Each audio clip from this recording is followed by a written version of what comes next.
And I know I could have reached out to you. I could have reached out to you. If you were together at the time, I could have reached out to you, Steph.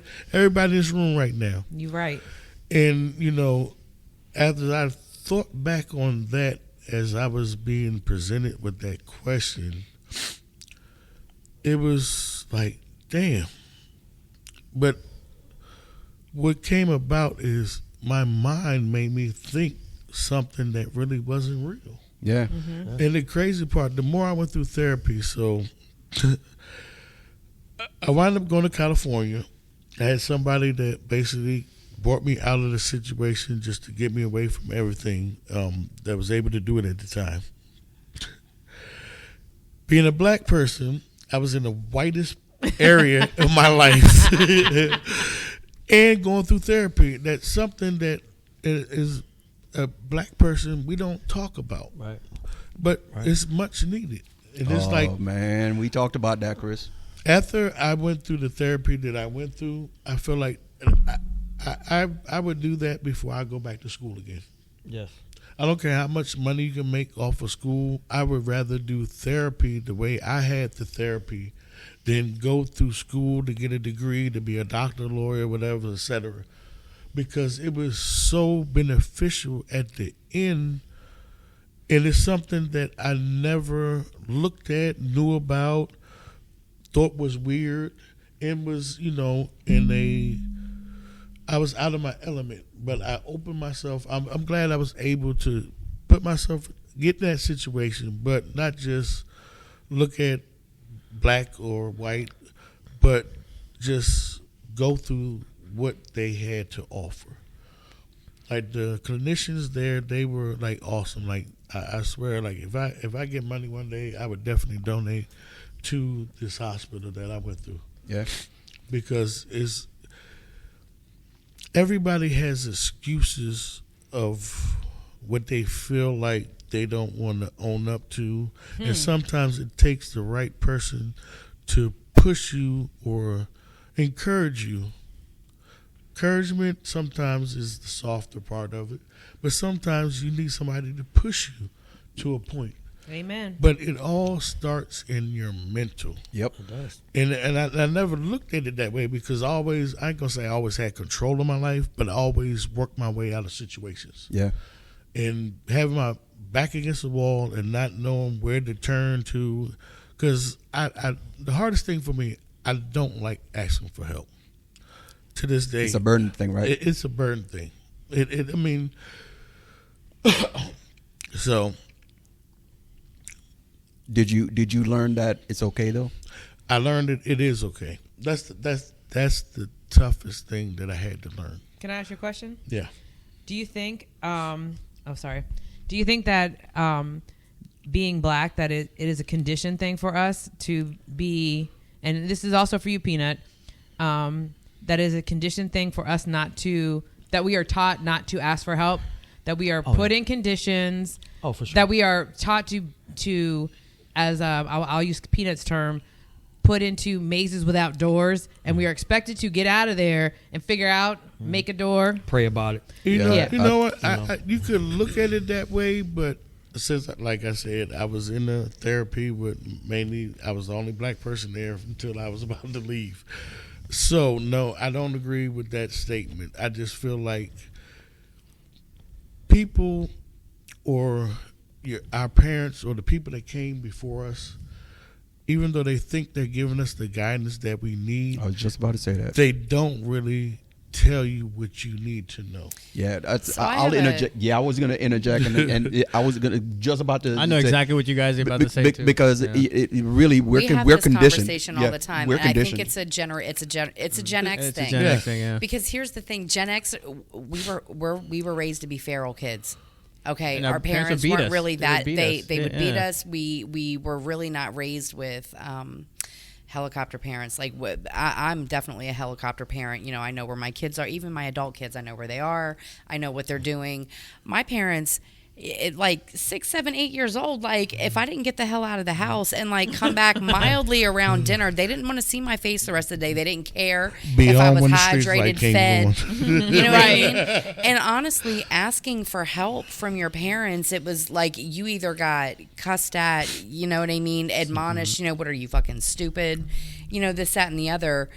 So I think that for our generation, we were raised to be self-reliant. But when you don't have the information to be self-reliant, it makes it pretty fucking hard. And you know what? Saying that, it's like even now. So after going through my whole experience ordeal, I grew a whole lot from that. And I'm so glad that, you know, I went through what I went through. And I'm glad that. Can you talk a little bit about the type of therapy that you had? You said it was just like okay. It was so great. So like what? So the therapy. What was so it like? It was more of a group setting. So it was like they had a bunch of us. It's like everybody had different ranges of what they went through. So they grouped us together. But you know, you had different clinicians that you would trade off. So you might be with this one clinician, then you'd be with another clinician, and then another one.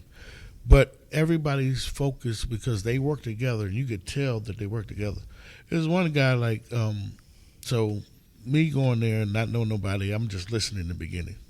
So it was a girl, you could tell she went through a lot of trauma. So it was one of the clinicians that was really just picking on her, that I felt. And at one point we took a break. Like I went up to her, I was like, yo, like, hey, say the word, like I'm about to bash dude in the head. I mean, because I'm not understanding his angle at the time. But what he did at the end is sometimes things ain't easy, so you got to force things out of people. So what expired at the end is she found out, or she realized or owned up that she was molested by her brother. And this was the first time that she actually took the blocks off and could own up to it. And when you can do that, you feel growth in your life. You can heal. Yeah, people heal. Dog, I say it all the time, man. Let that shit go into the universe. Yeah. Whatever it is, let that shit go into the universe. But it's easier to say. So I'm going to tell y'all something that I've never said before. Years ago I had a mental breakdown, and they gave me some drugs for depression, and it did not fare well with my system. And I had an experience where the drugs they gave me suicidal thoughts, and I spent 3 days, I think it was 3 days, in a facility. And so I did the same thing as him. I had to do the group therapy thing. I was in a hospital in Maryland because I had Kaiser, and they made me go there. But anyway, so I kind of had to. Yeah, Kaiser sucks. I hate it. So anyway, you had to do like a 3-day hold. And so the place I was in, you had to. My first night was horrible. They had some girl that was in a different psychological issues, and she came in and she kept trying to kiss me when I was asleep. I was really freaked, and I was freaked out, and they ended up putting her on the very extreme level of psych ward. But anyway, in order to get out, you had to go to group therapy. I went to every group therapy, whether it was stuff I went to the drug counseling, the alcohol. It had nothing to do with me, but I went to every class that I could get to because I wanted to get the hell out of there. But anyway, in all the classes that I went to, I realized that I didn't need to be there. Do you know what I mean? Because like he said, I'm listening to other people's stories because I was quiet. And I realized listening to other people, like there was a lady that had MS, and she was I would say probably in her 50s. I was probably like maybe in my 30s then. And she tried to kill herself because she had all these issues, and she had maybe teenage kids, I think. And she couldn't do anything for herself, and it was upsetting to her because she had these kids that she couldn't take care of very well. So I had another girl that was in a room with me that came later, that she was 20-some years old, lost her virginity to a bartender, and got AIDS. Oh. HIV or whatever. Ooh. So maybe the realization that you came to was that not real people have real problems. Real people have real problems, but maybe that wasn't the level of care that you needed at the time. That's what I was. Well, that too, but also I'm listening to people, and there was an elderly lady that was so nice. She was probably in her 70s. You know why she was there? I realized it's because she was lonely. Mm-hmm. Her kids. She lived in Maryland. Her kids wouldn't come see her. So were you minimizing your what you were going through? Well, I was there because they gave me. I'm allergic to I think they gave me like Xanax or something, and it was I can't take that. So that's why I was there. It was giving me suicidal thoughts, but I'm not suicidal. So sometimes like so the medication, unfortunately, medication was too strong for me. You wasn't presented with the right formula at the time. Correct. So I tell you, like the place that I was at, like every Tuesday, they had a pharmacist come in, and they would break down the drugs that different people took. It's like if you had questions, it wasn't just they were forcing drugs. It was like they wanted to educate. They you wanted on to it. educate you, Oh, that's good. and if you had any kind of setbacks or feelings, it's like it was a Q&A area. Because you're on psychotic. nice. You're Right, on psychotic. exactly. Or That's what good. is it? Is it Antipsychotic. I have no idea. Anti. I'm Jamaican, so I know. I know. So You can't keep using that as an I know. excuse. Exactly. I can't keep on. I Learn can't keep on- something, No. Patrick. What's interesting about drugs, what I've learned over the last 2 years, the Zoloft, because I'd never heard of it. And once the doctor told me what it was, the reason why they have to taper you off is taking 2 years to slow, because it's a narcotic. Yeah.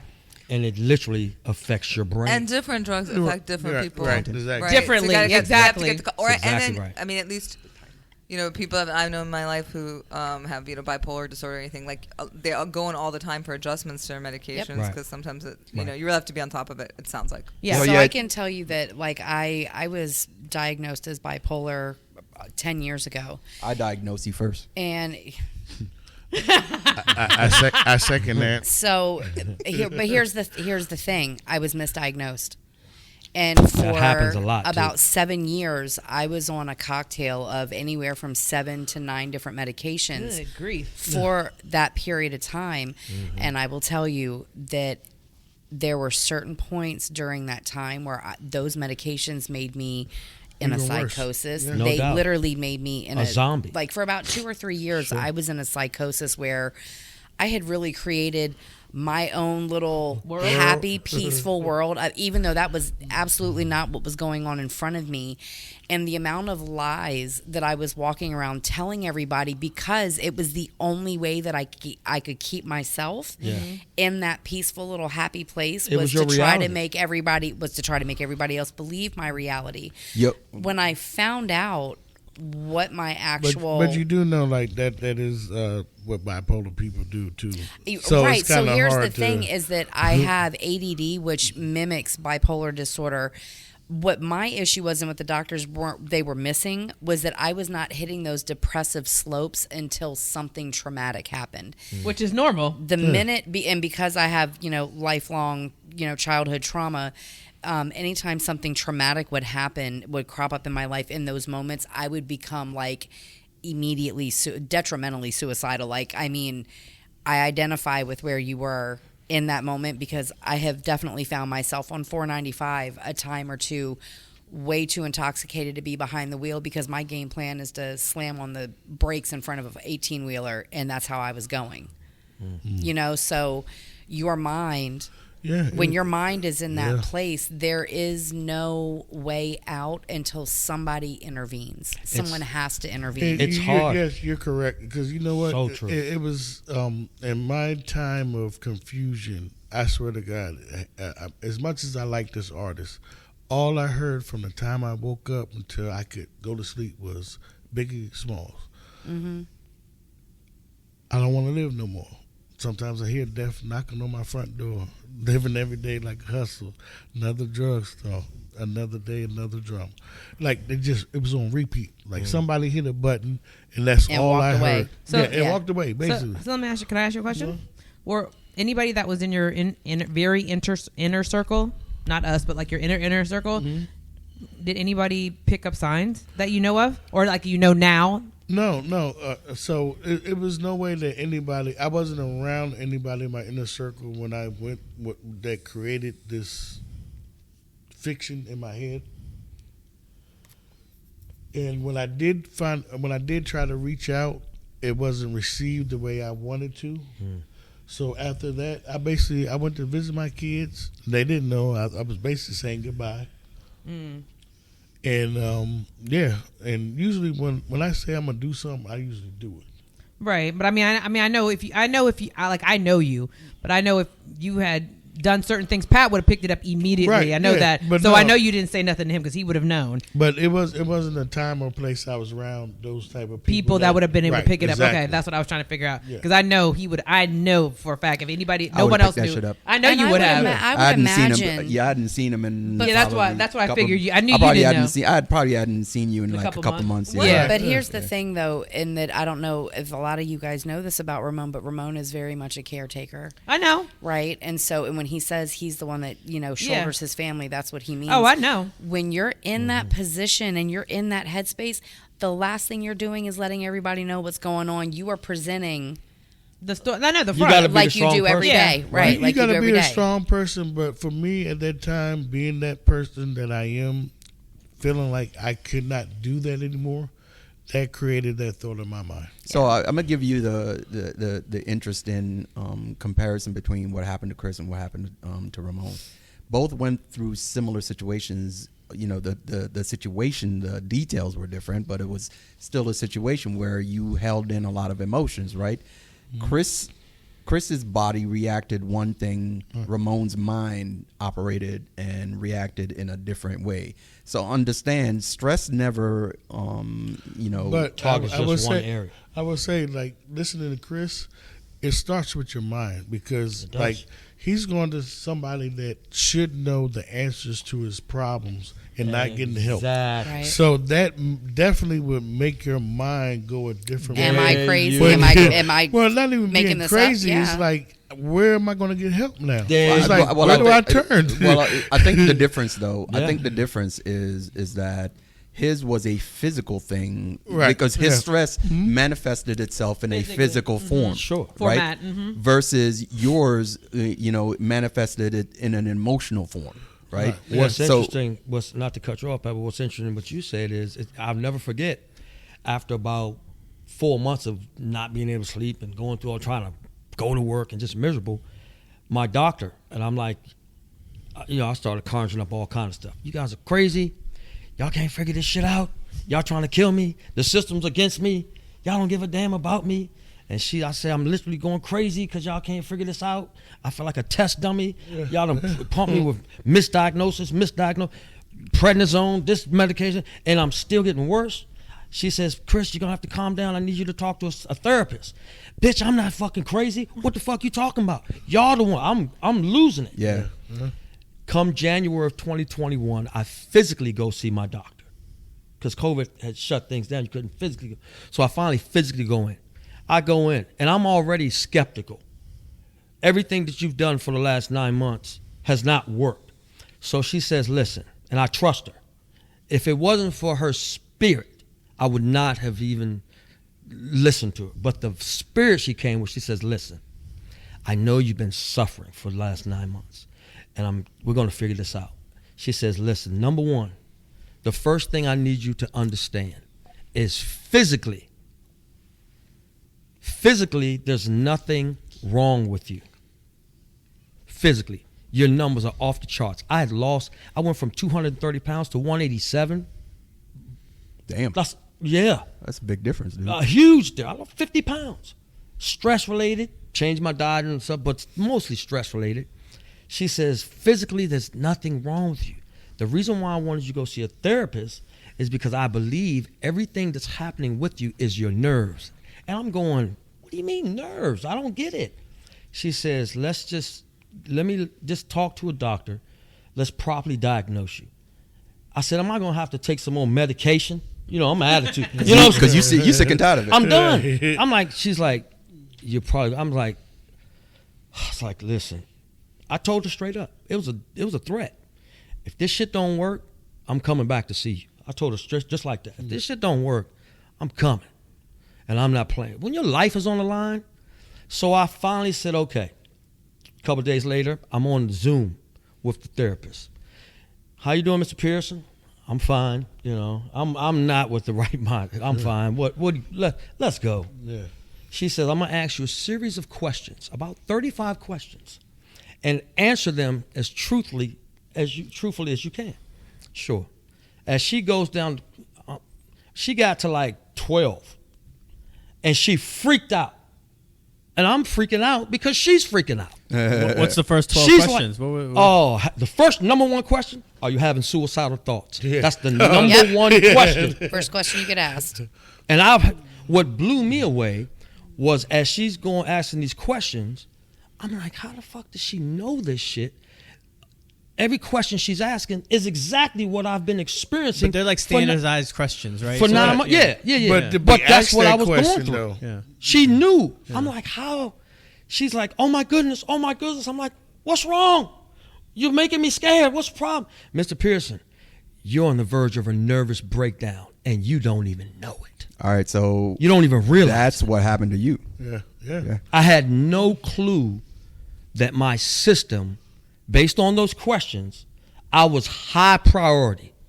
She couldn't even get through the rest of the question. I got to get you on the medication immediately. I need you to go pick up this medication, Zoloft. What the hell is Zoloft?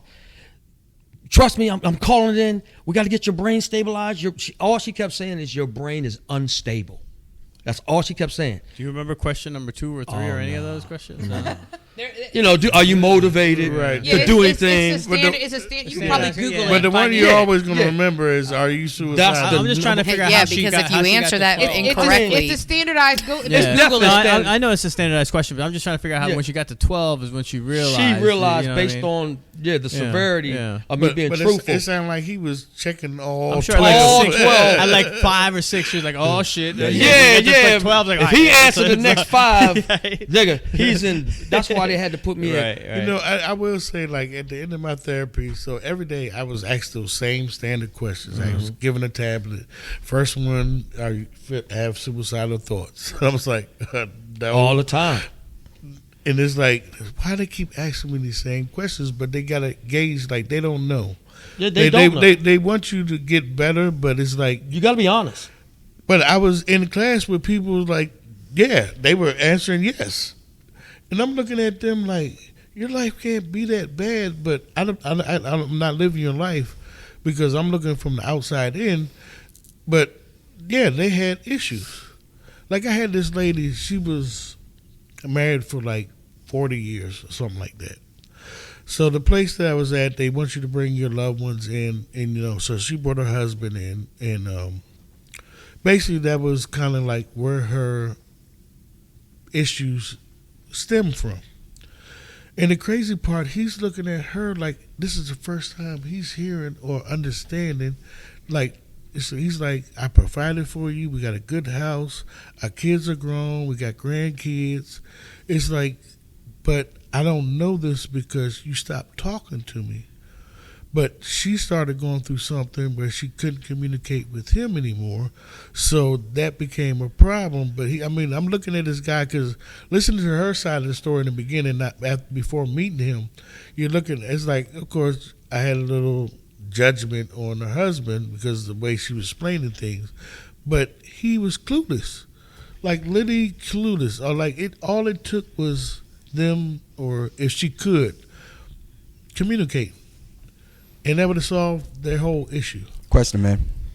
What did you learn through therapy about yourself? What did I learn about myself? Well, the biggest part I learned about myself is your mind is a powerful thing. And fragile at the same time. It's fragile, but it's like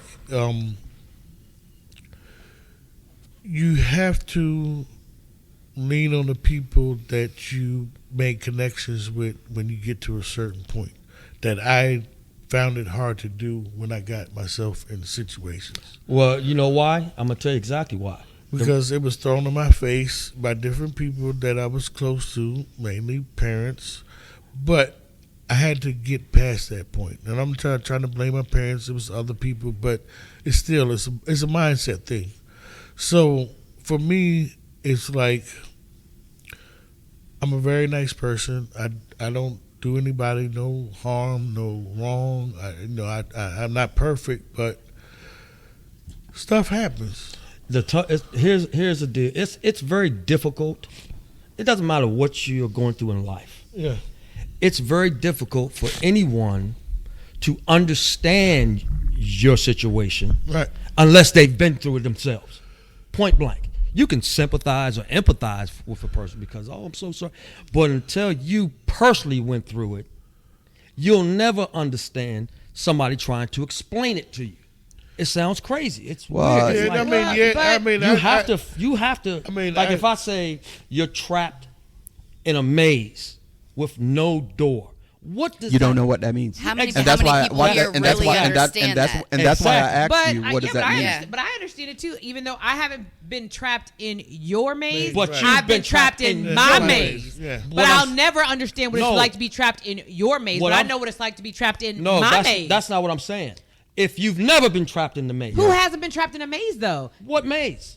Who has not been trapped in a maze? Well, okay. Everybody's been trapped in a maze. Y'all are going to go back and forth, and y'all both are right. I think both y'all are saying y'all are both saying the exact same thing. But understand this: some people are in a maze, but they have no idea that they're in it.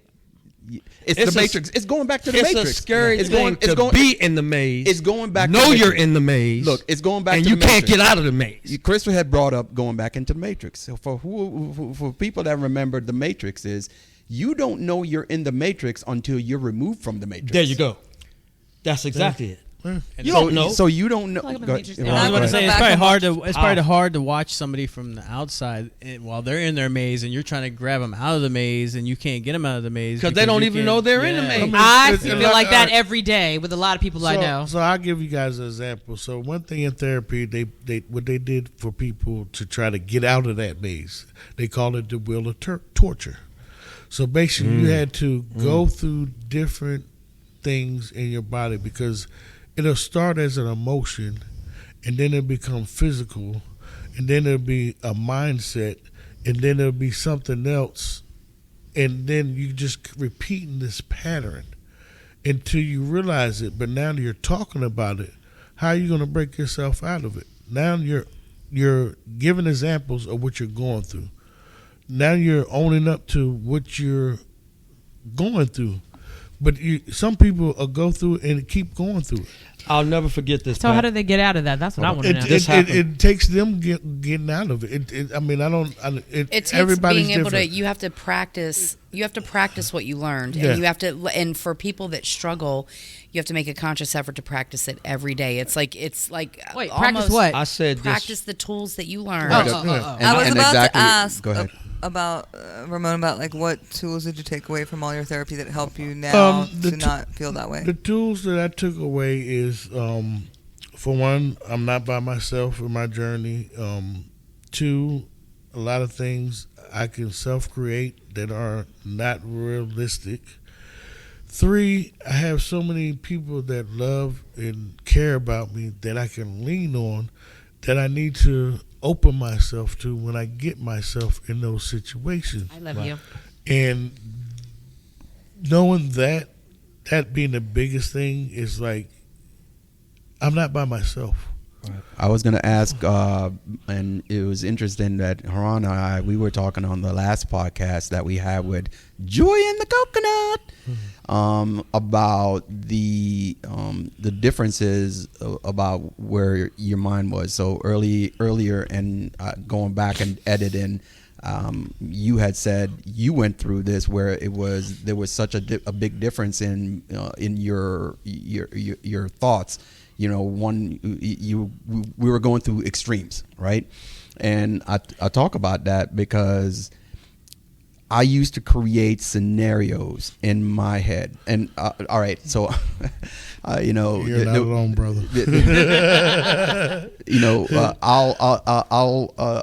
I will admit a story, and I won't go to the end of the story, right? But I will admit something, and I'm hopeful that she will allow me to expand on this. So this was a big contention in our younger days, right? I'm sorry. Ramon already knows. Ramon already knows where we're going with this. Because we were there. So Ramona and I used to live together with and another friend of ours, Thomas. Right? We were at the house, and I don't know what we were having a rap battle or something. I don't remember what we. Side note: I used to live with them part time. Did you say a rap battle? Yeah, No. We weren't having a rap battle. We were actually making a song. Actually, I wish we still had the lyrics to this song. I'm so done. But it was all right. So anyway, that's what Pat did to people. She had called me, and I got off the phone with her, and immediately after I got off the phone with her, right, I turned to them and said, "There's a motherfucker at the house," and they were like, "What are you talking about?" I said, "There's a dude at the house," and I'm like, they're like, "Man, Pat, shut that dude at her house." Yeah. Okay. And I was like, hold on. Now she lives in Fredericksburg. And we live in Centerville at the time. So you did not drive all the way out to Fredericksburg? Yes, he did. Hold on, that's the story. Was this when you were hiding in the bushes? So, nah. That was a different time. I was about to ask the same thing. I was like, is this the bushes So one? we talking, Okay, no. So we talking, right? And they trying to talk me off the ledge, right?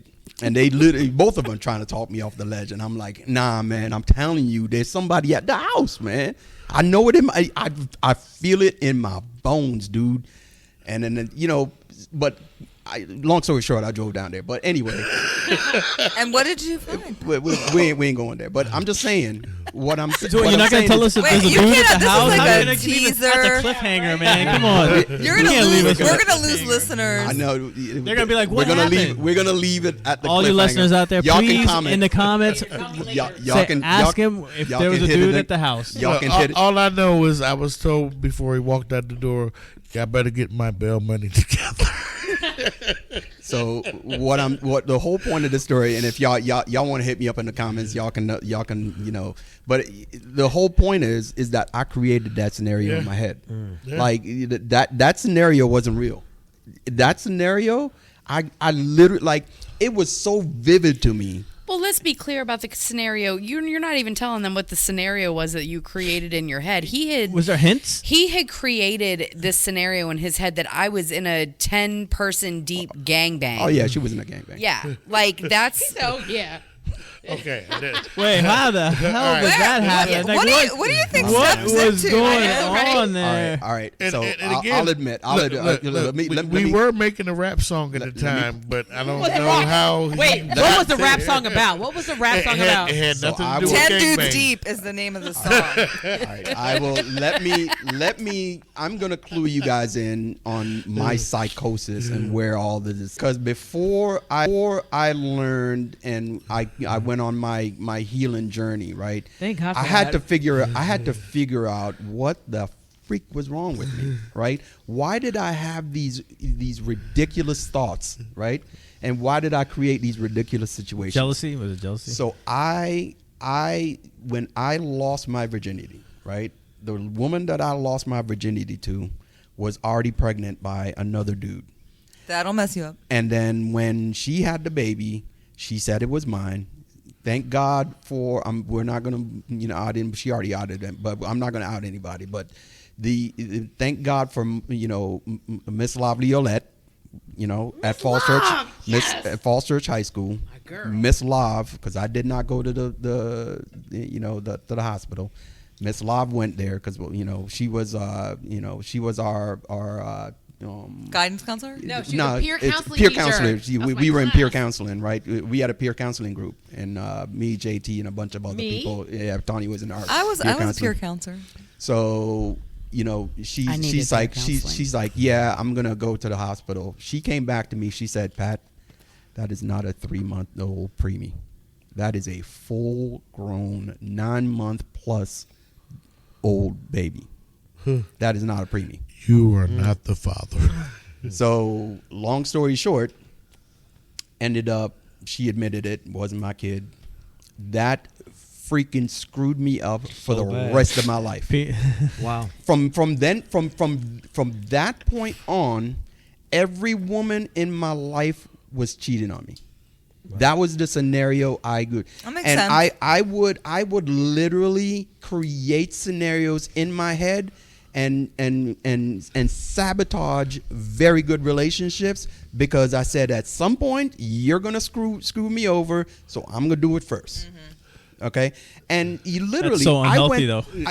Dude, it was unhealthy. Toxic as fuck. It was God. toxic as hell, dude. But understand, until I figured out that I needed to figure out what was wrong with me, and I said there is something wrong with me, and I went into a deep dive. You could call it meditation, you can call it whatever you want, but I really dug down and started learning things about myself, and I did not like myself. When I figured out what was wrong with me, I felt so bad about what I did to some of the people in my life.